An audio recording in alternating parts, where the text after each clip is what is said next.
कर देते, आगे पीछे से कोई दिक्कत नहीं था। अच्छा,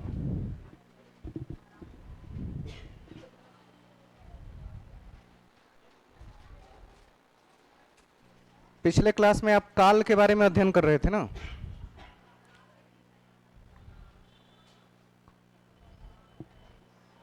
कुछ याद आया? काल के बारे में अध्ययन हो रहा था, वंश कराना था, लेकिन थोड़ा सा काल की चर्चा कर ले बीच में। यहां से मैंने शुरू किया था इतिहास, यही शब्द लिखा था ना। इतिहास को इति और हास के रूप में अलग अलग किया जाता है, मतलब कोई बीती हुई कहानी, उसी से इसको लिया जाता है। इतिहास के जनक मुझे लगता है 5वीं 6ठी क्लास से रट रहे होंगे, जब से हिस्ट्री सुना होगा। हेरोडोट्स। हेरोडोट्स कौन थे? तो एक आइडियलिस्टिक फिलोसोफर थे वो, बाद में हिस्टोरियन बने। आइडियलिस्टिक फिलोसोफर, और फिलोसफी से हिस्टोरियन की तरफ वो आगे बढ़े। उनकी बुक हिस्टोरिका, ये बुक का नाम भी कई बार एग्जाम में आ चुका है कि इन्होंने कौन सी किताब सबसे पहली हिस्ट्री पर बेस्ड लिखा, उसका नाम हिस्टोरिका है। इतिहास के विभाजन का काल बीपीएससी का सबसे फेवरेट टॉपिक में से एक है। काल में हमेशा उलझा दिया जाता है।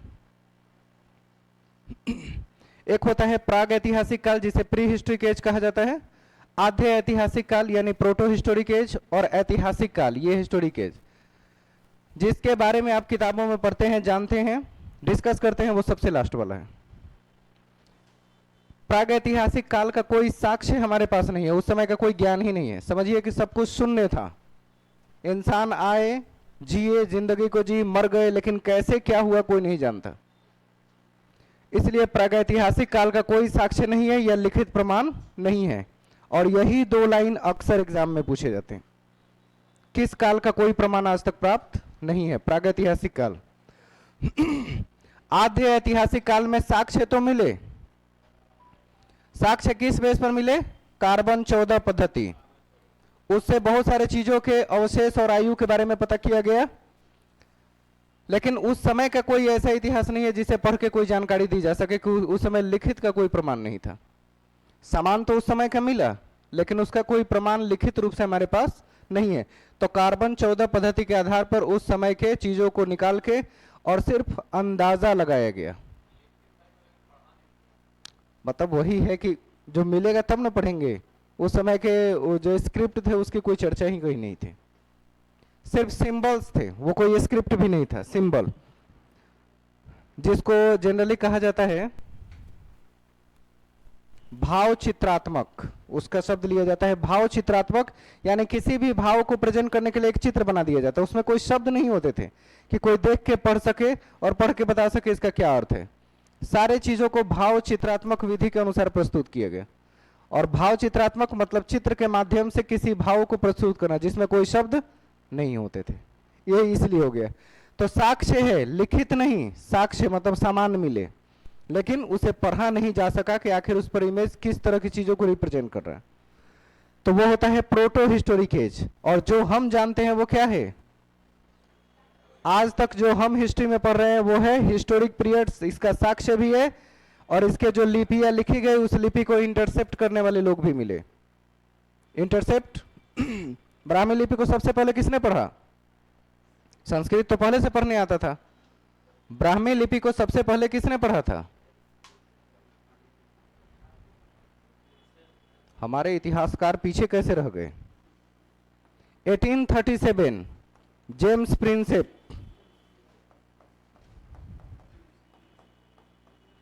किस लिपि को पढ़ा?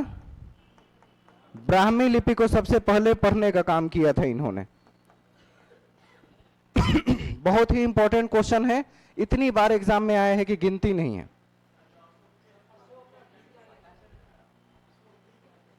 अशोक के आलेख को भी पढ़ा, ब्राह्मी लिपि में ही थे ना वो। मैंने लिपि की बात की, ब्राह्मी लिपि को पढ़ा। लिपि स्क्रिप्ट है, भाषा नहीं है। स्क्रिप्ट को पढ़ लेंगे तो भाषा आ जाएगी। जैसे आपको रोमन आता है तब तो अंग्रेजी आती है, देवनागरी लिपि आती है तब तो हिंदी बोलते हैं, संस्कृत बोलते हैं, मराठी बोलते हैं। तो वही लिपि पर आधारित है। लिपि समझ गए मतलब भाषा भी समझ में आएगी। दोनों बातें क्लियर हुई? अब जो प्राग ऐतिहासिक काल है, जिसके बारे में साक्ष्य मिला है कि नहीं मिला? मिला।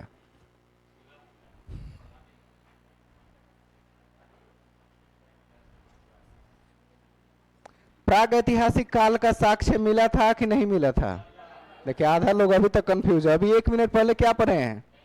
साक्ष्य नहीं मिला, फिर भी लग रहा है कि मिला था, कुछ ना कुछ तो था। आपका सामान हो सकता है, बाकी किसी का नहीं था वहां। प्रागैतिहासिक काल में कोई साक्ष्य नहीं मिला था। प्रागैतिहासिक काल को 3 काल में बांटते हैं, पूरा पाषाण काल, मध्य पाषाण काल और नव पाषाण काल, जिसमें अक्सर क्वेश्चन होता है पाषाण माने क्या? पाषाण का मतलब होता है पत्थर। पूरा पाषाण काल मतलब सबसे पहले का, इसको पोलियोलिथिक पीरियड के नाम से जानते हैं। मध्य पाषाण काल मेसोलिथिक पीरियड और नव पाषाण काल को नियोलिथिक पीरियड कहा जाता है। ये तीनों काल में विभाजन हुआ किसका? प्रागैतिहासिक काल का। इसमें अलग अलग काल में अलग अलग चीजें मिली, उसकी थोड़ी थोड़ी जानकारी देखनी है। पूरा पाषाण काल, इसको ओल्ड स्टोन एज के नाम से भी जाना जाता है। स्टोन माने पत्थर। अज्ञात समय से लेकर 10,000 बीसी तक, मतलब यूं कहूं मैं कि 3 लाख से लेकर 10,000 बीसी तक। अज्ञात समय इसलिए है क्योंकि कभी आज तक इसकी एग्जैक्ट गिनती नहीं हो पाई है, लेकिन मानव इतिहास की चर्चा 3 लाख वर्ष पुराना है। और उसके बारे में एस्कल की सबसे पहली खोज जर्मनी के एक विद्वान ने जर्मनी से किया था, जिसमें मानव के अस्तित्व की सबसे पहली बार जानकारी मिली। 3 लाख साल पहले का अवशेष तो ज्ञात नहीं है, मतलब कितना पीछे तक जा सकते हैं? 3 लाख साल पीछे से लेकर 10,000 बीसी तक आए तो कौन सा काल? लेकिन इतिहासकार इसको एग्जैक्ट नहीं बता पाते। इसका कारण क्या है? क्योंकि कितना पीछे वो हम नहीं जानते। नेक्स्ट है मेसोलिथिक पीरियड, इसे मिडिल स्टोन एज के नाम से भी जानते हैं। ये 10,000 बीसी से 4,000 बीसी तक चलता है, मतलब काल बैक आ रहा है जीरो की तरफ। 10,000 से मतलब इसका पूरा काल 6,000 साल का रहा। और नव पाषाण काल 4,000 बीसी से 250 बीसी तक। अच्छा हाँ, 2,500 बीसी। मतलब ये दिमाग में घूमने लगा था कि अशोक का समय आ रहा है। मौर्य साम्राज्य का 23 में आ ही गया। तो 4,000 बीसी से लेकर 2,500 बीसी तक की बात कर रहे हैं। 2,500 से बहुत पीछे आएंगे, लगभग 1500-1700, तब 300 के काल में हम चंद्रगुप्त मौर्य में 323 में घुसेंगे, मतलब अभी भी बहुत पीछे हैं। 2,500 बीसी तक का ये काल है।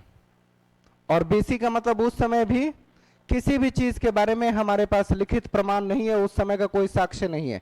इन तीनों में से किसी का कोई साक्ष्य नहीं है उस समय क्या हुआ करता था। अब इसके बाद जब ऐतिहासिक काल में आते हैं, जो सामान खोज हुई उसके उम्र का अंदाजा लगाया गया कार्बन 14 पद्धति से। जैसे चावल की खोज कब हुई, गेहूं की खोज कब हुई थी, मतलब पहली बार उसका साक्ष्य कहां से मिला। तो ये जो नाम आने लगेंगे उससे उसका कनेक्शन बनने लगेगा। चावल वगैरह का तो 4700 साल पहले का है। तो इनमें से किसी काल के बारे में हमारे पास कोई साक्ष्य नहीं है, और न इस समय का कोई लिखित प्रमाण भी हमारे पास मौजूद है। आद्य ऐतिहासिक काल जो सेकंड वाला है, इसका साक्ष्य है कि नहीं है, लेकिन कोई लिखित प्रमाण नहीं है। सिंधु घाटी सभ्यता इसी के काल की घटना है, आद्य ऐतिहासिक काल। सिंधु घाटी सभ्यता कब से कब तक चली? कौन सा ज्ञान प्राप्त करते हैं इधर उधर उल्टी गिनती, इसीलिए तो इतिहास पढ़ते हैं तभी नंबर सही नहीं होता। एनसीईआरटी कहती है 2350 बीसी से लेकर 1750 बीसी तक 600 साल का काल। ये एनसीईआरटी का कथन है। यूपीएससी में भी क्वेश्चन पूछेगा, यही आंसर कीजिएगा। लेकिन बाकी कई जगह 2500 से 1700 दे देता है, 2300 से 1700 सब गलत है। जो एग्जैक्ट डेट है वो ये है 2350 बीसी से 1750 बीसी तक 600 साल का काल। किसका? सिंधु घाटी सभ्यता। नेक्स्ट है इसके बाद वैदिक सिविलाइजेशन, यानी वैदिक सभ्यता की शुरुआत हुई। और वैदिक सभ्यता को 2 भागों में विभाजित किया गया, एक प्री वैदिक एज और एक पोस्ट वैदिक एज। प्री वैदिक एज का नाम ऋग्वैदिक एज भी रखा जाता है। ये 1500 से 1000 बीसी तक चला।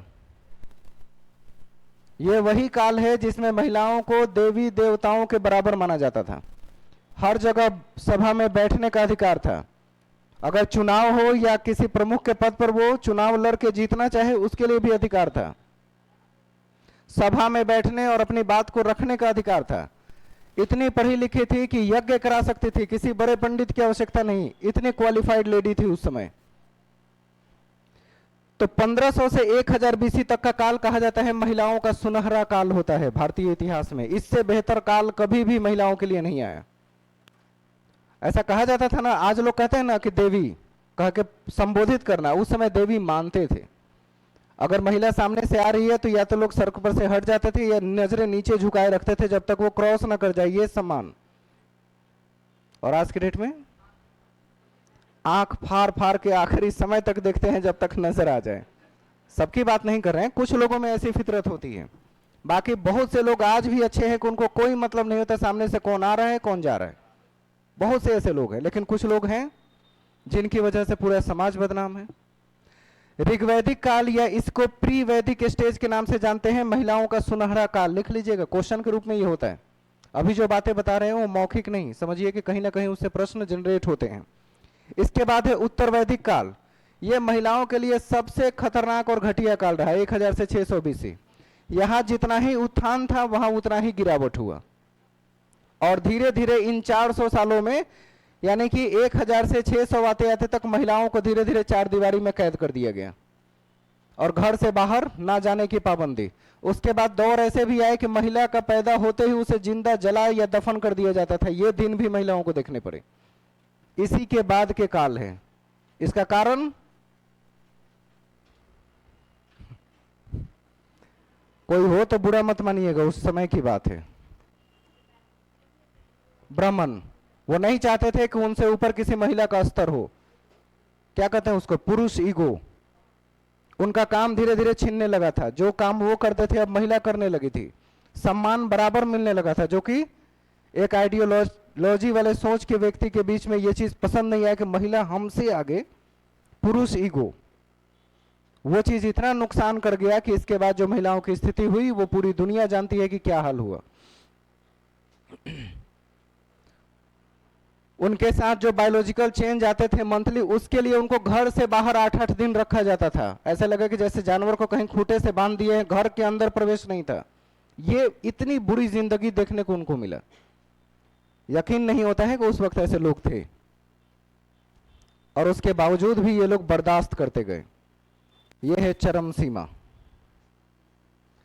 इसके बाद आ जाते हैं ऐतिहासिक काल पे। ऐतिहासिक काल में आगे बढ़ते हैं तो मध्यकालीन और आधुनिक भारत भी हमें देखने को मिलता है एंशिएंट के बाद, जिसके बारे में इतनी जानकारी है, इतनी किताबें हैं कि आदमी थक जाए, लेकिन इतिहास रुकने का नाम नहीं लेती है। पढ़ पढ़ के लगता है ना थक गए यार, खत्म ही नहीं हो रहा है। अकबर के बारे में किताब पढ़ो तो 10-10 किताबें पढ़नी पड़ती है। एक आदमी के नाम पे इतना ज्यादा साक्ष्य और किताबें अवेलेबल हैं, और फिर भी लगता है कि अभी तक पूरा नहीं पढ़ पाए। इसलिए समंदर है, उसमें से जितनी जरूरत है उतना लेंगे और बाकी सब ड्रॉप कर देंगे वहीं पे, दूसरे के काम की है। मेडाइवल हिस्ट्री 712 एडी से 1707 एडी तक चला। अब हम एडी पर आ गए, बीसी खत्म। बीसी के काल धीरे धीरे और भी जैसे होता था ना, पीछे जो पढ़ रहे थे वो काल में वंश में जाएंगे तो बीसी में कौन कौन राजा हुए उसके बारे में देखेंगे। आधुनिक भारत 1707 से 1947, हालांकि कहीं कहीं 1965 तक है। आगे थोड़ा सा डेट बढ़ा दिया जाता है, अलग अलग इतिहासकार इसे अलग अलग मानते हैं। 1707 से 1707 में कौन राजा बना था? आपका पड़ोसी किसको राजा बनाए थे? अब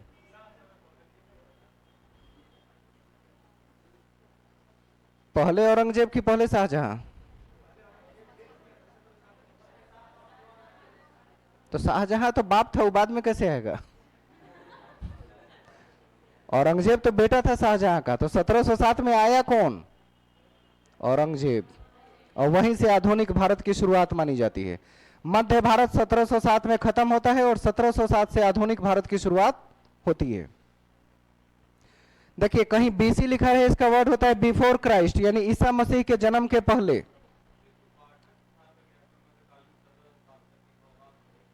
देखिए अंग्रेज इतिहासकार 3 ही खंड में बांटे, आजादी के पहले, आजादी के बाद, बात खत्म। उन्होंने कैटेगरी को डिवाइड किया ऐसे, जैसे इंडियन रूल हुए, अंग्रेजों ने ऐसे बांटा था पूरी कैटेगरी को, इंडियन रूल किए, इसके बाद मुस्लिम शासक आए, मुस्लिम रूल, इसके बाद इंग्लिश रूल।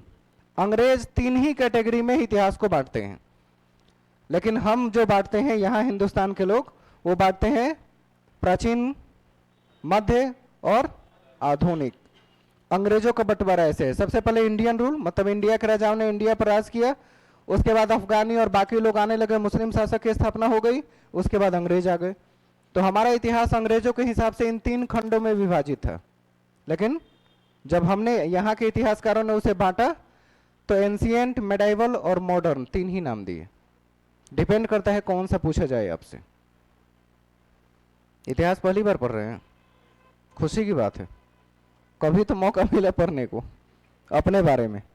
ईसा मसीह के जन्म के पहले के काल को बीसी या बिफोर क्राइस्ट के नाम से जाना जाता है। इसे ईसा पूर्व भी लिख सकते हैं। यह डिसेंडिंग ऑर्डर में चलता है, जैसे देखें ना 1000 से 600, 600 से 400 बैक आ रहा है, डिसेंडिंग ऑर्डर्स में है। उसी में होता है बीसीई एक काल होता है, इसी को कहते हैं बिफोर कॉमन एरा। इस एक काल के कई नाम हैं, इसे या तो बीसी या बीसीई भी लिखा जा सकता है, दोनों में से कोई भी लिख सकते हैं, या हिंदी में लिखेंगे तो ईसा पूर्व लिखते हैं। कोई दिक्कत समझने में? इसके बाद के काल आगे हैं। ईसा के जन्म के पहले, 0 से पहले का काल माइनस वाला, ऐसे समझ लीजिए। 0 से पहले माइनस होता है, 0 के बाद प्लस होता है, तो एडी रहे तो समझिए प्लस वाला काल है, 0 से आगे बढ़ रहे हैं। और बीसी लिखा रहे मतलब 0 के पीछे का काल, वो सब लोग इससे कनेक्ट होते हैं। तो एडी लिखा रहे, इसको होता है एनो डोमिनी, पूरा नाम एनो डोमिनी, यानी ईसा मसीह के बाद का काल। यानी ईसा मसीह है 0, जहां से काल की शुरुआत, या तो 0 से पीछे या 0 से आगे, बस यही 2 नाम जाने जाते हैं, बीसी और एडी के रूप में। इसको ईसवी भी कहते हैं, चूंकि अब तो प्लस में शुरू हो गया, ईसा पूर्व नहीं कहते, ईसवी शुरू हो गई। और ये असेंडिंग ऑर्डर, यानी प्लस में आगे बढ़ती है, डिसेंडिंग पीछे नहीं जाती, माइनस में नहीं होती। और इसको एडी को दूसरा नाम सीई है, चूंकि इसमें बिफोर नहीं लगा है, बिफोर नहीं है तो ईसा पूर्व की बात नहीं है। तो इस एक काल के कई नाम हो सकते हैं और आपको ध्यानपूर्वक देखना होगा। ये आते हैं सीटेट के क्वेश्चन में, किस काल का क्या नाम होता है। अब आप पढ़ रहे हैं बीपीएससी, कुछ दिन बाद पढ़ेंगे यूपीएससी। टीचर रहते हुए आप यूपीएससी कर सकते हैं, इसका यकीन मत छोड़िएगा अपनी लाइफ में। एकमात्र पेशा है शिक्षक जिसमें आप रोज पढ़ते हैं, दूसरे किसी पेशे में जाइएगा पढ़ने का वक्त नहीं मिलेगा।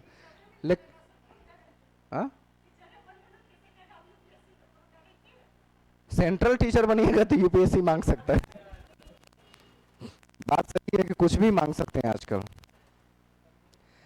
यहां लिखा हुआ है कि डायनासोर का अंत 6.5 करोड़ वर्ष पहले हुआ था। इसका पता कैसे चला? उसके फॉसिल से, जीवाश्म से, कार्बन 14 पद्धति से उसका एज निकाला गया, तो पता 6.5 करोड़ साल, मतलब उस समय इंसान की उम्मीद कर सकते हैं क्या?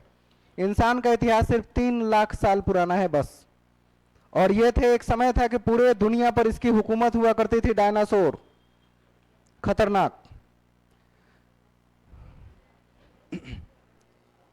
इसका कारण क्या रहा कि पृथ्वी से उल्कापिंड एक आके टकराया और बहुत से आग के गोले पृथ्वी पर गिरते गए।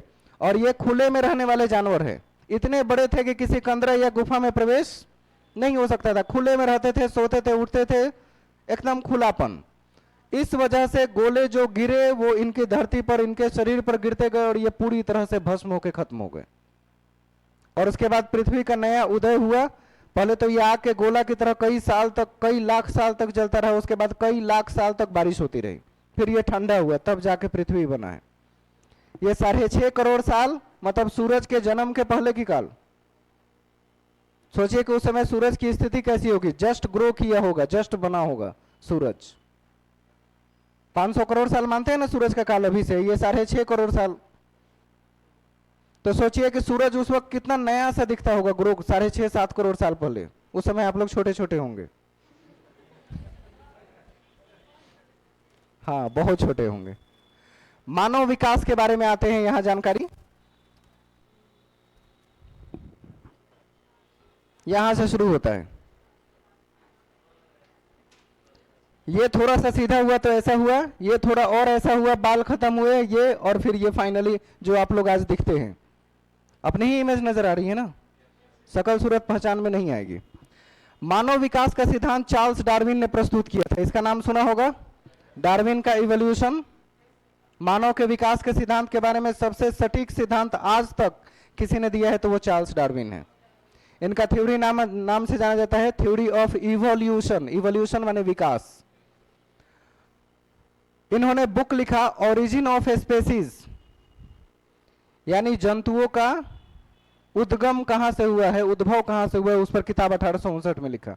उसके बाद डिसेंट ऑफ मैन 1871 में लिखा। ये दो किताबें पूरी दुनिया में इनके काम के लिए मशहूर रही है। इंग्लैंड के वैज्ञानिक थे चार्ल्स डार्विन। आज भी इनके नाम से बायोलॉजी चलती है, पूरी की पूरी बायोलॉजी की किताब डार्विन के नाम से जनरेट होती है, अभी भी चल रहे हैं। आदि मानव का जन्म 40 लाख साल पूर्व है। आदि मानव, इंसान की बात नहीं कर रहे हैं, क्योंकि उस समय वो इंसान के रूप में थे ही नहीं। इंसान के इतिहास की शुरुआत कितना साल पहले, 3 लाख साल पहले इंसान के रूप के पहली बार स्कल यानी खोपड़ी कहीं से मिला, जर्मनी से, उसके बारे में अंदाजा लगा। हो सकता है इससे भी पुरानी हो, लेकिन अभी तक मिला नहीं है। लेकिन आदि मानव का जन्म 40 लाख साल पहले का है। ऑस्ट्रेलियोपिथेकस, जावा, इसके बाद पैकिंग मानव, इसके बाद नियंडरथल आए, तब क्रो मैग्नो आए। ये सब एक एक करके इनके बढ़ते हुए क्रम के बारे में बात कर रहे हैं कि सबसे पहले आदि मानव का जन्म किस नाम से हुआ। जो वैज्ञानिकों ने नाम दिया उसका नाम लिखा ऑस्ट्रेलोपिथिकस। भारत में उसे रामापिथिकस के नाम से जाना जाता है। दो थे भारत में जिनको पहचाना गया, रामापिथिकस और शिवापिथिकस। नियंडरथल जो बंदर के एक प्रकार थे, उसी की प्रजातियों में ये दो नाम भारत में आता है। लेकिन वर्ल्ड हिस्ट्री के जो लोग जानने वाले हैं, इसी रामापिथिकस और शिवापिथिकस दो प्रजातियों को क्या नाम बताया, ऑस्ट्रेलोपिथिकस नाम कहा इसको। यह पहली प्रजाति है जो यहां पे कदम रखी। दूसरा जावा, तीसरा पैकिंग मानव, चौथा नियंडरथल और पांचवा क्रो मैग्नो। ये कहां मिले सबसे पहली बार अवशेष इसके, दक्षिण अफ्रीका। इसका जावा, जावा देखें कहां है,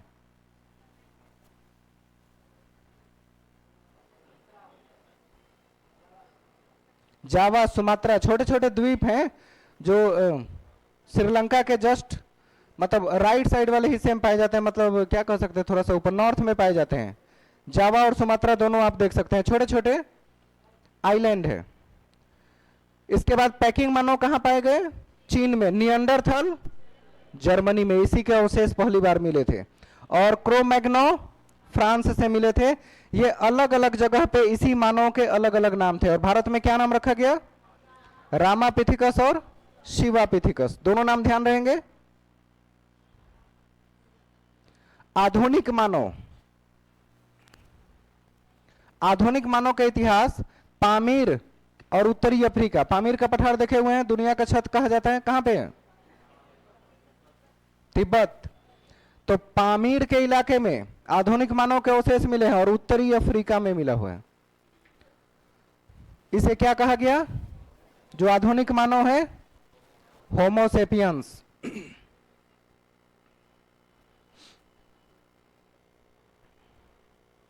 आधुनिक मानव का साइंटिफिक नेम होमोसेपियंस है, यह ध्यान रखना है। अब इस काल के बाद में देखते हैं प्रागैतिहासिक काल, जिसके बारे में हमारे पास साक्ष्य है, लेकिन उसका कोई विशेष स्वरूप, लेखा जोखा हमारे पास कोई रिकॉर्ड नहीं है। थॉमसन ने इस काल को 3 भागों में बांटा। कौन कौन, पूरा पाषाण काल। पाषाण काल का सबसे पहले अध्ययन रॉबर्ट ब्रूस फ्रूट ने किया था, यह इंपॉर्टेंट है, 2017 की यूपीएससी में पूछा हुआ नाम, रॉबर्ट ब्रूस फ्रूट। क्या चीज का, हाँ तो अच्छा, हम आगे वाला चर्चा नहीं कर रहे, पीछे वाला कर रहे हैं, हम नाम ही ध्यान नहीं दिए। इसका कोई साक्ष्य नहीं है अभी तक, नो रिकॉर्ड, इसका कोई रिकॉर्ड अभी तक प्राप्त नहीं है। इसे 3 काल में बांटा गया, पूरा पाषाण काल, मध्य पाषाण काल और नव पाषाण काल। पाषाण काल यानी पत्थरों के बारे में सबसे पहले अध्ययन किसने किया, रॉबर्ट ब्रूस फ्रूट ने 1863 में इसके बारे में बताया। इसमें पत्थर के प्रयोग होते थे, जो कि नाम ही है, पाषाण काल अगर कहे तो पत्थर का काल है। शिकार का अल्प ज्ञान था, लोग कच्चा मांस खाते थे उस समय। शिकार वगैरह करने के भी भाव चित्रात्मक विधि से ऐसा लगेगा इमेज दीवार पर कुछ बनाया है, कुछ आदमी घेरे हुए हैं एक जानवर को भाला से, ऐसे करके चित्र बना हुए देखेंगे, एनसीईआरटी की बुक्स में है ऐसे चित्र। आग जलाना सीखा इन्होंने पूरा पाषाण काल में। ये पूछा था ना आग की खोज कब हुई थी, किस काल से, मल्टीपल टाइम्स ये क्वेश्चन आए हुए हैं। आग जलाना सीखा इन्होंने, और आग के प्रमाण चीन के चाओजू गोजियन गुफा से मिला है सबसे पहले। मतलब चाइना में सबसे पहले आग जलाने का काम किया, और आज भी पूरी दुनिया में आग यही लगा रहे हैं। आदत पुरानी है, इतनी जल्दी तो नहीं जाएगी। दूसरा है मध्य पाषाण काल, इसे लघु पाषाण काल भी कहते हैं। मध्य पाषाण काल का दूसरा नाम लघु पाषाण काल। इसमें तीर कमान का प्रयोग होने लगा था, मतलब अब भाला वाला या क्या बोलते हैं पत्थर के हथियार वगैरह हाथ में लेके नहीं मारते हैं, अब दूर से तीर मारने का काम शुरू हो चुका था लघु पाषाण काल में। शिकार का पूर्ण ज्ञान हो चुका था, जबकि पीछे शिकार का अल्प ज्ञान था, सीख रहे थे वो भी। पशुपालन के काम भी शुरू कर दिए। पशुपालन का सबसे पहला साक्ष्य आदमगढ़ से मिला। कहां है आदमगढ़? मध्य प्रदेश। और पालतू पशु बाजौर राजस्थान से प्राप्त हुआ। सबसे पहला पालतू पशु किस जानवर को बनाया गया था? कुत्ता। बर्तन बनाना सीखा इन्होंने मिट्टी से, जिसको मृदभांड कहा गया। मिट्टी के बर्तन का क्या नाम रखा? मृदभांड। इसका साक्ष्य कहां से मिला? इलाहाबाद उत्तर प्रदेश से मिला, मिट्टी के बर्तन सबसे पहली बार। और उसके बाद मिट्टी के बर्तन में परिवर्तित करके उसमें पॉलिश वगैरह करने लगे तो उसका नाम पीजीडब्ल्यू रखा, पॉलिश्ड ग्रेवेयर, मतलब चित्रित धूसर मृदभांड। नाम सुना होगा।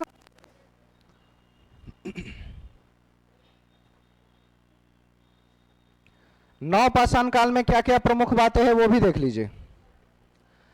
नौ पाषाण काल में कृषि के साक्ष्य मिलने शुरू हो गए, पूजा पाठ और यज्ञ होने लगे, पहिए का आविष्कार हो गया, और छोटे छोटे पत्थर जिसे माइक्रोलिथ कहते थे उसका ज्यादा प्रयोग हुआ सामानों को बनाने में।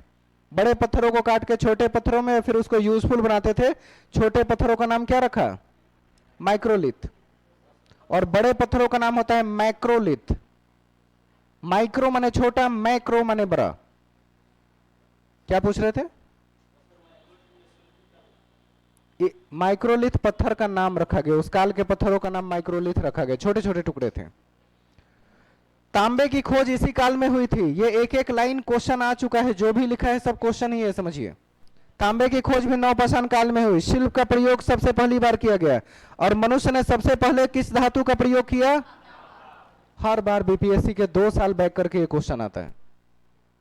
2 साल रुकता है, 2 साल बाद फिर से ये धमाकेदार प्रश्न एक बार जरूर देता है। तो मनुष्य ने सबसे पहले तांबे, तांबे के बाद कांसा। कांसा में क्या होता था? जिंक और टीन और कॉपर का मिश्रण, कांसा। और लोहे को, इन 3 धातुओं को उन्होंने जाना। इसका क्रम भी आ सकता है आपको करने को। सबसे पहले तांबा, उसके बाद कांसा, उसके बाद, और कांसा किस चीज का बना होता है? कॉपर प्लस टीन, दोनों को मिला के कांसा का निर्माण किया जाता है, जो बहुत ही मजबूत होता है। कांसा मिश्र धातु है, धातु नहीं है। कांसा क्या है? मिश्र धातु। ध्यान रहेगा ये सारे पॉइंट्स। हाँ, कहा कौन सा चीज देख रही? हाँ, उसके बाद लोहा। तांबे की खोज नौ पाषाण काल में ही तो हुई थी। लोहे का खोज भी नौ पाषाण काल का ही है, लेकिन शुद्ध लोहे के रूप में नहीं मिला था वो, लेकिन खोज तो हो चुकी थी। मैग्नेटाइट वगैरह जो इसके प्रकार है वो मिला था, डायरेक्ट लोहा प्राप्त नहीं था, लेकिन अंदाजा लग रहा था कि कोई मजबूत धातु मिली है। तो कोई मजबूत धातु मिली, उसका कॉन्सेप्ट लोहे से ही लिया गया। उत्तर प्रदेश। अब तो आगे जानेंगे ना कि कहां से कौन चीज मिला। अभी तो सामान की चर्चा नहीं, अभी काल की चर्चा है, प्लेस की चर्चा नहीं कर रहे। अभी तो काल देख रहे हैं कि किस काल में कौन सा सामान मिला। अब काल के बाद आएंगे तो पता चलेगा कि अलग अलग प्लेस से क्या क्या सामान मिले हैं। एनसीईआरटी क्लास 6 देखिएगा, आपको और क्लियर हो जाएगा। पाषाण काल के कुछ प्रमुख स्थल, जैसे कृषि का साक्ष्य सबसे पहले कहां से, कोल्डिहुआ कहां पड़ता है, प्रयागराज उत्तर प्रदेश। और धान की भूसी के साक्ष्य मिले हैं। धान की भूसी मतलब धान नहीं मिला वहां, उसकी भूसी मिला था, उसका साक्ष्य मिला। मेहरगढ़ चावल का साक्ष्य यहां से मिला था, पाकिस्तान, पश्चिमी पाकिस्तान की तरफ है, यहां से उसका साक्ष्य मिला मेहरगढ़ से, जो कि एक समतल इलाका है, एकदम हरा भरा। एनसीईआरटी में खूब बढ़िया उसका फोटो दिया हुआ है, देखिएगा मेहरगढ़ का। ये कहां पड़ता है आज के डेट में, पाकिस्तान। इसके बाद है मानव खोपड़ी का साक्ष्य हिंदुस्तान में कहां से मिला, हथनौरा, खोपड़ी हथनौरा मध्य प्रदेश से। और पहला खोपड़ी का साक्ष्य स्कल का जर्मनी से। हालांकि वर्ल्ड हिस्ट्री की तरफ बहुत कम ही कनेक्ट होगा, सवाल लिमिट हो गए ना, 120 क्वेश्चन में ही सब कुछ है, 120 में भी 80, तो बीपीएससी के मुकाबले तो आधा हो गया जीके जीएस के नाम पे। तो आधा हो गए तो क्वेश्चन बहुत दूर तक नहीं जाएंगे, हर चीज को लिमिट किया जाएगा। जो हमें वर्ल्ड हिस्ट्री के कुछ पॉइंट्स नया सा लगा, उसका क्वेश्चन बना के कल हमने आपको डाला था, देखा आपने। उसके जो छोटे छोटे हैं 9-10th क्लास के चैप्टर्स के क्वेश्चन है, वो आपको काम आ जाएंगे। अपना दिमाग वर्ल्ड हिस्ट्री की तरफ मत भटकाइएगा, जो मुझसे बन पाएगा वो आपके लिए करके हम दे देंगे, वो आपको काम डायरेक्ट आ जाएगा, क्योंकि कहीं से उसका निर्देश मिला है तभी दे रहे हैं। हाँ, निर्देश है तो मत पूछिएगा कहां से। हाँ, जो मिले चुपचाप ले लीजिए। एससीईआरटी की तरफ पागल मत होइए, एससीईआरटी का सिर्फ टॉपिक इंपॉर्टेंट है, पढ़िए, किसी किताब से उसे मतलब नहीं है। एससीईआरटी का टॉपिक अगर आप पढ़ रहे हैं उतना काफी है। और आप सोच रहे हैं कि हम एससीईआरटी किताब पढ़ेंगे तब होगा, ऐसा नहीं है। एससीईआरटी के टॉपिक पर फोकस कीजिए, 9-10th क्लास तक के जो टॉपिक है उतना फोकस करना है, उतना पे टाइम दीजिएगा। आप नहीं भटकिएगा तो सब कुछ ठीक रहेगा, लेकिन दिमाग बहुत लोगों का बहुत जगह भटक रहा है। अब पूरे पटना की खबर है, कहते कुछ नहीं है, कहां कहां भटक भटक के आए हैं सब पता है, क्योंकि आप नहीं बताएंगे, जहां गए हैं वो आदमी तो फोन कर देता है। आपको लगता है कि वो नहीं जानता, लेकिन वो जानता है कहां से आ रहे हैं, कहां जा रहे हैं, कहीं भी जाइएगा तो पता चलता है। हमने कहा भटकने दीजिए, सबके लिए नहीं कह रहे हैं, मैंने कहा 10 से 15 लोग भटक रहे हैं लगातार, और भटकेंगे तो उनके लिए मैं भटकन प्रमाण पत्र प्रस्तुत कर दूंगा एक बार, कि आपका हमारे यहां से शायद कुछ ना हो पाए। अभी भी यकीन नहीं होता, अब सोचा कि बोलना ही बंद कर दूंगा, नहीं यकीन करना है अपना समझेंगे क्या करना है कैसे करना है। चित्रकला के साक्ष्य भीमबेटका मध्य प्रदेश, मतलब कहा जाता है कि भीमबेटका में गुफाओं के अंदर चित्र बनने का सबसे पहला साक्ष्य मध्य प्रदेश भीमबेटका से प्राप्त हुआ है। गुफा के अंदर की चित्रकारी, और वो भी बहुत ज्यादा मात्रा में, हिंदुस्तान में सबसे ज्यादा उसके अंदर जो चित्र बनाए गए चित्रकला, वो भीमबेटका। मुझे लगता है रेगुलर आने वाले क्वेश्चन में से ये भी है। औजार मतलब हथियार वगैरह मिले मिर्जापुर उत्तर प्रदेश से, थोड़ा बहुत। मिर्जापुर तो याद ही रहेगा ना।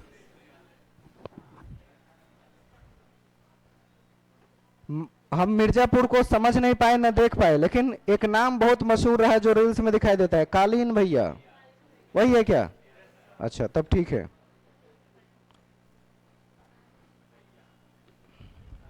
इसके बाद सिंधु घाटी सभ्यता, ये एनसीईआरटी से लिए गया पिक्चर है, देख रहे हैं, क्लास 6 में बिल्कुल ऐसे ही इमेज बनाई गई है, वही चीज है ये। सिंधु घाटी सभ्यता का परिचय, समय है कि नहीं है? अभी नहीं है, समझ में आ रहा है? अगले दिन भी कंटिन्यू करेंगे। हाँ, थोड़ा थोड़ा देखते रहिएगा, आपकी बेहतरी के लिए अलग से इतना काम करना पड़ रहा है हमको, ताकि थोड़ा सा अपडेट हो जाए आप लोग भी। कल से थोड़ा सा रूटीन में एक और चेंज करेंगे, बिहार स्पेशल कल से शुरू हो रहा है, एक दूसरे टीचर आएंगे जो आपको कराएंगे कल से, ठीक है? अब जाएगा तो उसमें टाइमिंग सबका दिख ही जाता है। आपका काम क्या है? चुपचाप सुबह से आके पढ़ते रहना, ये नहीं पूछ रहा ये कब चलेगा वो कब चले, सब चलेगा। आप आइए और पढ़िए। 15 से 17 दिन की क्लास है, 15 दिन मुश्किल, 17 दिन भी नहीं। बिहार स्पेशल, जिसमें Bihar history, Bihar geography, Bihar polity तीनों आ जाएगी। और चूंकि उसकी लिमिटेशन कम है, 7-8 क्वेश्चन की उम्मीद है, वो आप पूरी तरह कवर कर लेंगे, उससे नहीं जाएगा। हाँ, क्लास में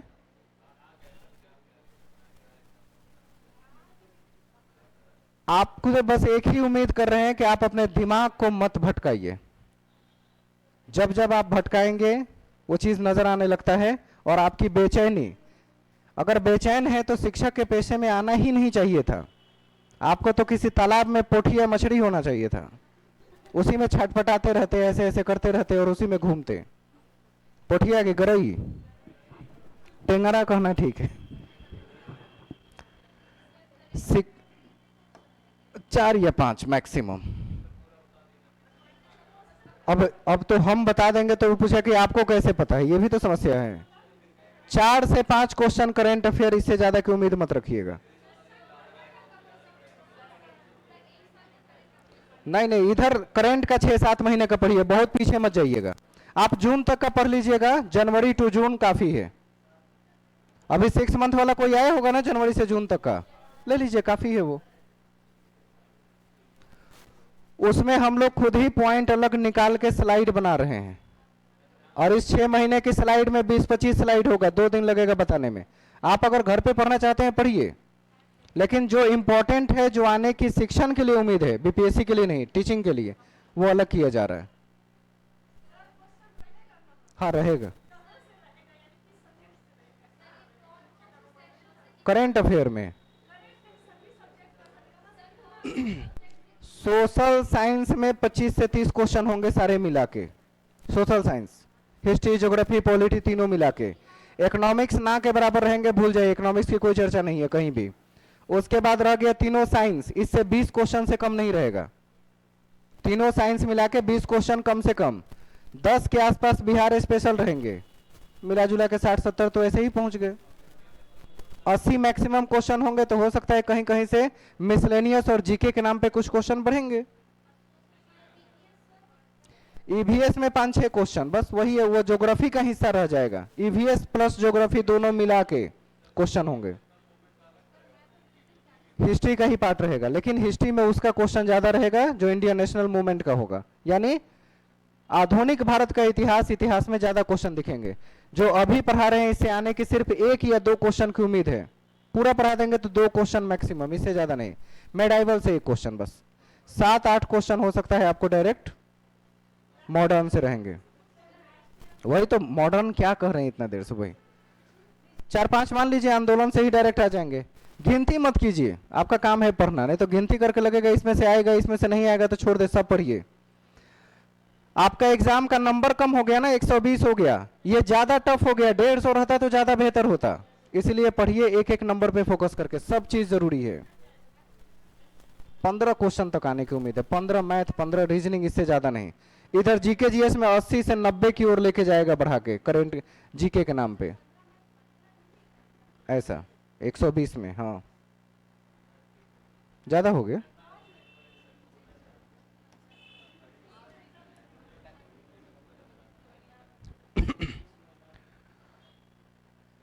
कहते हैं ना कि बिना पूछे चुपचाप पढ़िए। अभी 15-20 दिन जो समय है उसको पूरा रिवीजन और फोकस पे लगाइए। पुराने जो चीजें हो गई उसको तुरंत तुरंत रिवाइज कीजिए। 12 के बाद टेस्ट भी लगाने की बात की जाएगी, थोड़ा टेस्ट भी करके देखा जाएगा कि स्थिति कैसी है।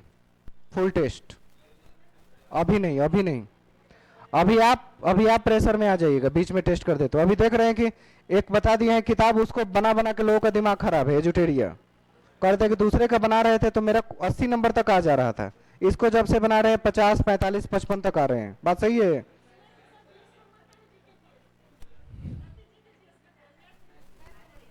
कोई बात नहीं है, आप कह तो रहे हैं कि क्या फेरबदल गवर्नमेंट कर देगी, जो बताए उससे अलग हो सकता है।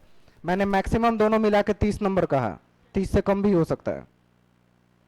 मैक्सिमम क्वेश्चन 30 होने की उम्मीद है मैथ और रीजनिंग का। तो जो आपका चल रहा है उसको देखिए, रिवीजन कीजिए, बस 2 ही काम आप कर सकते हैं। और तीसरा काम आप कीजिएगा, हमें पता लग जाएगा तो भटकन प्रमाण पत्र हम तैयार कर रहे हैं, उसके बाद आउट। जो लोग डिस्टर्ब करेंगे उनको टेस्ट में नहीं रखा जाएगा, क्योंकि उनका दिमाग बहुत ज्यादा भटक रहा है और दूसरों को भी भटका रहे हैं। इधर उधर जाके ये करके वो करके, ऐसा वैसा सब आप ही कर लीजिएगा, हम लोग क्या कर रहे हैं यहाँ पे। वही बात है, जो लोगों को लग रहा है कि वही नहीं हो पा रहा है, वो अपना दिमाग वहीं लगाए हुए हैं। जिनको लग रहा है इससे क्या होगा तो भटक रहे हैं, भटकते रहिए। वही मुश्किल है, उसी पर तो आप समय नहीं दे पा रहे हैं। आपके रिवीजन का कोई दूसरा समय नहीं है। ये साल भर वाला कोर्स नहीं है कि बीपीएससी 6 महीने साल भर बाद होगा तो चलेगा। ये है टीचिंग का कोर्स, 3 महीने का पूरा सिलेबस, और वो भी इतना लंबा चौड़ा, दिमाग डिस्टर्ब करने वाला। आप अपना दिमाग डिस्टर्ब मत कीजिए, हम लोगों का भी मत करवाइए।